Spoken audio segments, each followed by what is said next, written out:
Ah. Oh, I don't think you should be worried.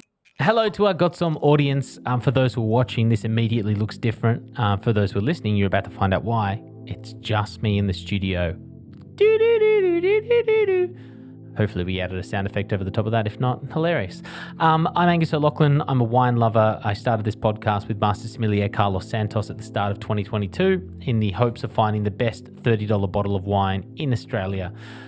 Today's wine is Merlot. We haven't actually done Merlot on this podcast before, and yes, Carlos will be part of it, but this is a blind tasting. I have 3 glasses of very similar looking wine in front of me, obviously all Merlot, but in 3 different price points. One of them is a Yellowtail Merlot, which is $7.50, I believe. One of them is a Tempest 2, which was $10. They're both 2021, and we have a 2019 Parker Estate, I think. The Parker Coonawarra Estate Terra Rossa Merlot. Now, that is the $30 bottle. Obviously, I don't know from having a mystery 3 glasses in front of me which one is which, but the job for Carlos, who's going to go after me directly after this, is and myself, is to find out which is the best in the rank of quality, with only our producer, Amelia, knowing the actual answers. So the way that I'm going to assess it is I'm going to assess them all at the same time, as in nose all at the same time, appearance sort of all at the same time, and palate all at the same time. I don't want to do one glass then the other glass and let my sort of palate be tainted by each. So I'm going to start with number 1 on the appearance, and then number 2 on the appearance. It's both of them very similar. Number 3 on the appearance. Number 3 actually has slight oxidation with some bubbles, which is interesting, which might show that might... Yeah, it's bubbling. Wow, that's bizarre. Okay, I don't know what that means, but it is literally bubbling like a Prosecco. Like, not that much, but wow, that's interesting. I wonder if Carlos will pick up on that as well. Fingers crossed he does. I can't see any sort of age or garnet to represent the 2019 here from the more expensive bottle. On the nose. Number 1, it's quite unappealing. Nothing really forward in that. There's no real depth to it. Number 2, smells lovely, actually. Darker fruits. Some secondary smells, secondary aromas coming through. Wow, that's by far different and better than number 1 and number 3. There's absolutely nothing in that glass. Wow. That is interesting. So, wow. If I was to assess this, and I swear, hand on God, Amelia, producer, yell out, do I know the answers to this? No. I would say that number 3 is the Yellowtail, number 1 is the Tempest 2, and number 2 is the more expensive Parker, Terra Rossa, Coonawarra, Merlot. That's just based off the nose. The number 2 is by far the best nose for me. Number 1 at least has some sort of qualities to it, and number 3 is just nothing. Like, honestly, I haven't got a cold. I'm getting not much out of the glass. Let's go to taste.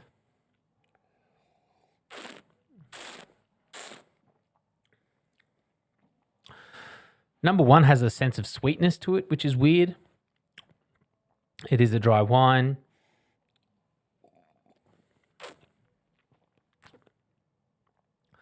Really short finish.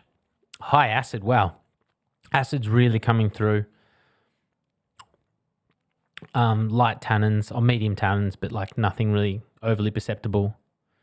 Okay. I don't drink a lot of Merlot, so I'm not really sure what to expect. But I am expecting the number 2, my favorite on the nose, to be better than that. Wow. Acid's really kicking in. Wow. That was high acid.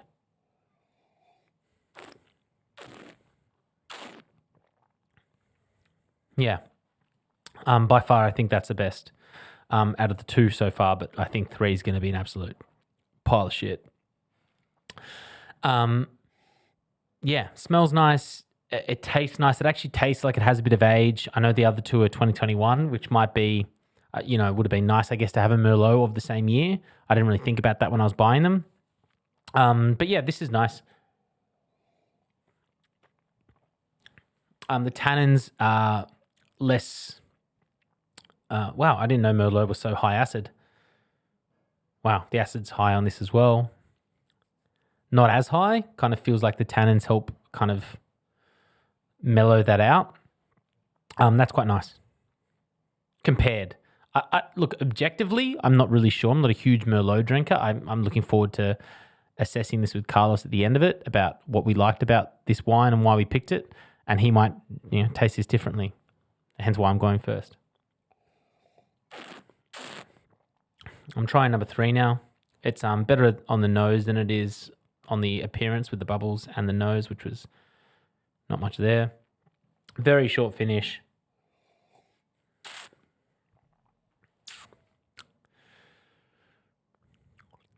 Yeah, tannins just feel really cheap. Just like drying my mouth for no reason and not giving me anything in return. Like that's all about balance for me. Balance for me is like, you get high acid, but it's balanced out with something else, whether it's a sense of sweetness or whether it's the body. This just feels like unnecessary. So I'm going to look at my answers there. I'm going to say that number 1 is Tempest 2.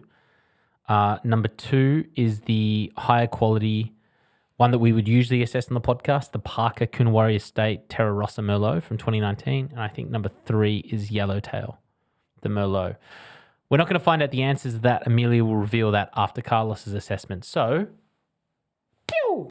Hello, everyone. I'm Carlos, and I'm very glad to be here today and doing a blind tasting on 3 Merlot. Angus did his tasting by now. So looking at the glass, you're probably trying to look for a little bit more development in the color, which I don't have quite a white background with me, but some lively red tones on number 1. Number 2, it's hard to see. Number 2 maybe has a little bit more of that development in the color that I'm trying to look for. But then again, you never take conclusions from the appearance. They are quite similar. Actually, you can't really tell much from the color at this stage. Tears, nothing really relevant either. Merlot is typically not a very staining varietal. So nothing really of note on the appearance at this stage. All right, let's try it on the nose.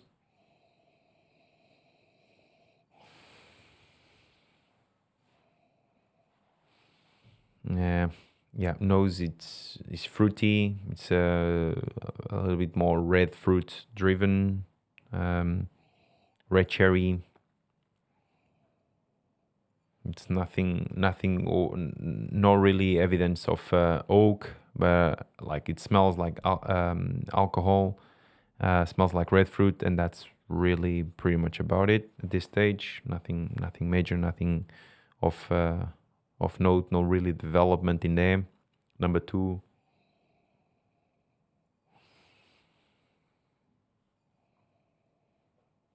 Number 2, maybe there's a touch more complexity while it's not as lifted.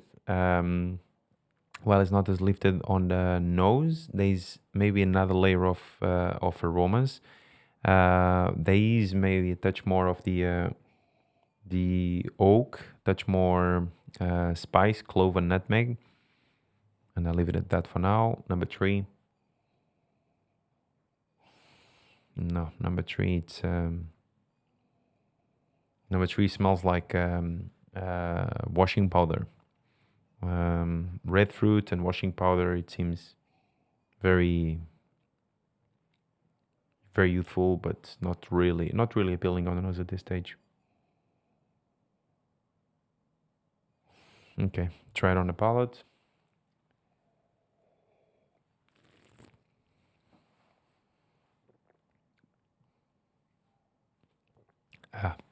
On the palate, it's dry.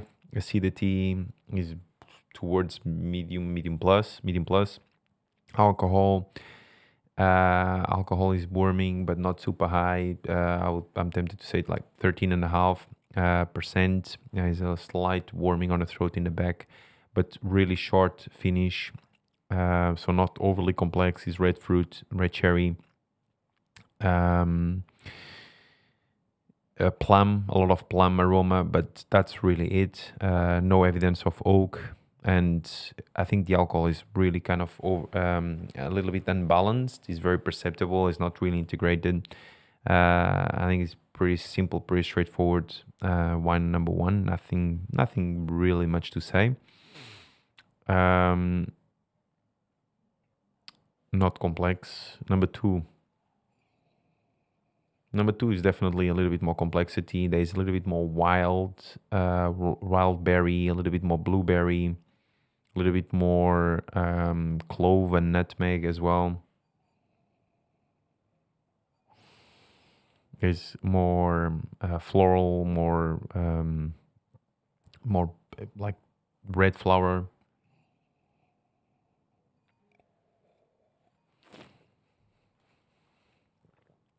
Palate is much more balanced. There's a lot more a nicer, finer, silky tannin. They're ripe, they're juicy. There's a little bit more oak spice, clove and nutmeg. So, which may indicate that the wine has been aged in oak.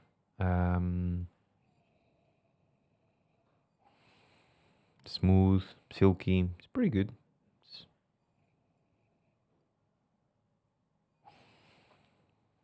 Some tobacco, dried leaf. What's a slight graffiti as well. Pencil shaving kind of thing.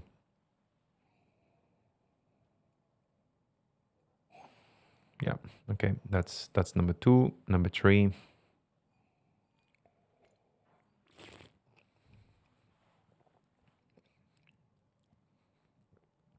Number three again. I think it's closer to what number one was. It's one dimension. Is red fruit. There's no complexity. There's no depth of flavor. The flavors keep lingering, but I mean, there's lifted acid, but I'm not even sure this is like acidified or it doesn't feel natural. It doesn't feel integrated. Alcohol is burning on the back of the throat again. Perhaps a little bit higher in alcohol. There's 114 maybe. Yeah, one dimension. I feel like this would be a little bit better than number one. So by order of quality, I would do 2, 3, and 1.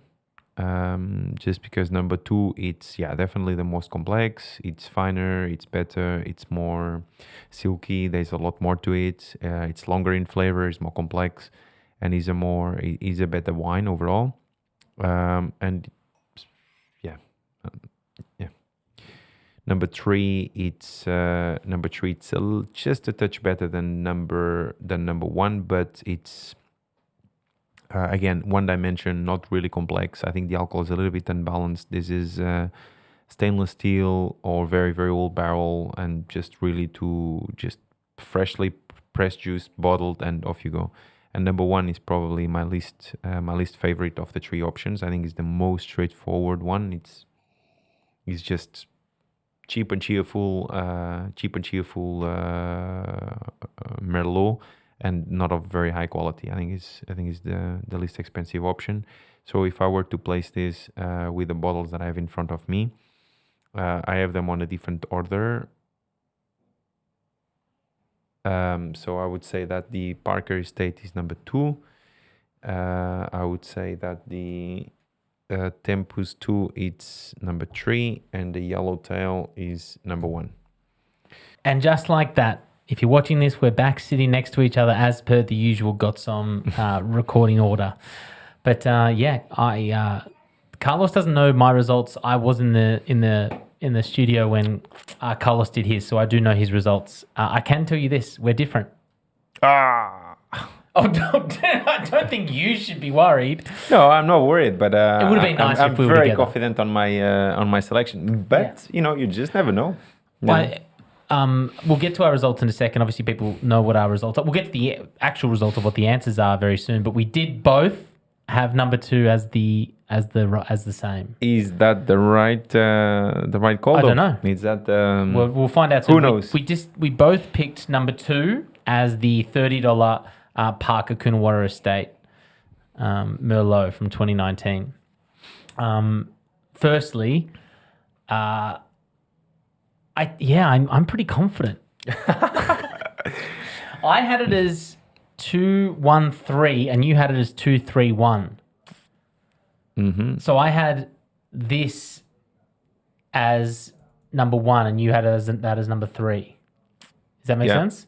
Yeah. So we both had these switched around. Yeah, that's right. Amelia, can you please reveal with a loud voice so it captures it on microphone? Number 1? No. What is number 2? Because we both think number 2 is the best, right? Yeah, sure. Which one is number 2? Yeah, exactly. So one of you obviously got the right order. Oh, not obviously. So one of you got the right order. Who? So you want to know number 2? Well, we know now because we both have the same. So number 2 is... Terra Rossa. Hey! That's what it's about. We did pick it. We did pick the best one, Yeah. so that's a Cheers. good start. Cheers. Cheers to that. I picked it off the nose.